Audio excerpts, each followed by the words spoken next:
I'm Lorna, I'm 20 years old, I study history here and I was at George Washington University for one semester. I studied American politics at A-levels and I fell in love with the whole American political system, the scandal, the corruption, everything about it.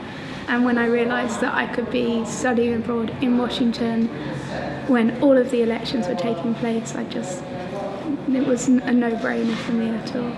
It was mad. George Washington's a hideously political university. The college Democrats and college Republicans are the most politically active societies in the country, obviously, because they're in DC, that helps. And everyone's got what they call a hill turnship, which is where they go and work on Capitol Hill. So there's just this whole vibe that you're actually in the political system rather than just being in Washington, and it just so happens that there's all of this political life and culture going on too. I had a sudden realisation on the plane ride over there that I'd never been to Washington before, and maybe it was a bad move to move all of my life over for a few months when I've never even visited. But as soon as I landed at Reagan Airport, which is their version of London City Airport, and I got in a taxi, and the taxi ride to GW was the Capitol Hill, the monument, the Lincoln Memorial, and then you're pretty much at campus. It was the most DC arrival you could possibly get, because a lot of people come in from Baltimore or Dulles or things, and actually you're in the middle of nowhere coming into Washington, so you don't see it all. But arriving at Reagan, I instantly felt like I was just the ride over calmed me down quite a lot. We had an orientation week, and it was run by George Washington students that had recently been on a study abroad, so it was very much they understood exactly what we were going through, which was great. And the good thing about George Washington is the majority of exchange students all live in one halls of residence.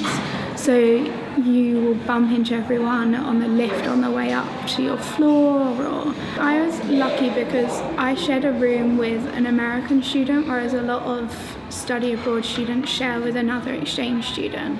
And so I already had her group of friends to fall back on. And they said, oh, don't join that society, that's not very social, that one's a bit wild, maybe you want to join that one. So I used their advice, but actually I kind of branched out as well, because they were Republicans and I'm more leaning towards the Democratic Party, so I didn't want to just isolate myself to Republicans during the election cycle. It's completely different. I didn't think it would be that different. I just assumed there'd be a few essays to write and you just go on as you do at Queen Mary, but actually you find that they have lots more work. It's very frequent but of a lower standard. So you're in a constant cycle of work, whereas here in history we have maybe one essay due at the end of the semester, so you can do as you please really up until the last week of term, and then you can just sit down and study for it. So the idea of having to always think about work rather than just putting it to one side was quite different.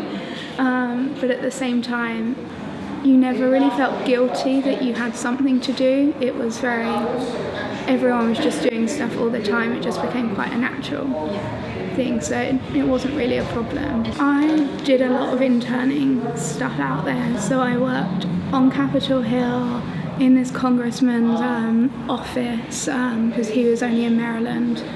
I did stuff on the campaign for Hillary, and I worked for the International Churchill Society.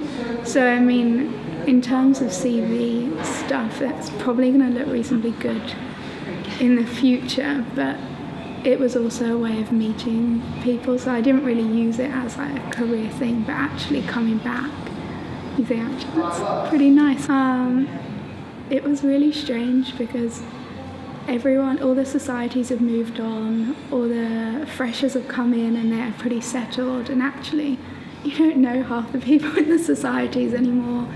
All your friends have continue with their lives, and it takes a while to catch up with everyone when you're back, and I felt quite guilty saying that, oh yeah, had a really good time. I was travelling here, there and everywhere when like they were in the status quo of things, but it was pretty easy to come back.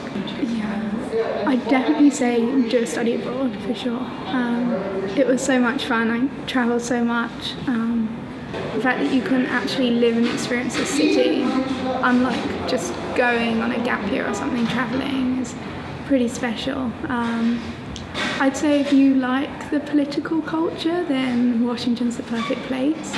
But if not, maybe somewhere else. Like, you don't get the kind of same frat party vibe because space is quite expensive in Washington. So the frat houses are very small, and it's not, Greek life isn't so much of a thing. So if you're going to get like the typical American uni experience, I think Washington's probably not the place for you.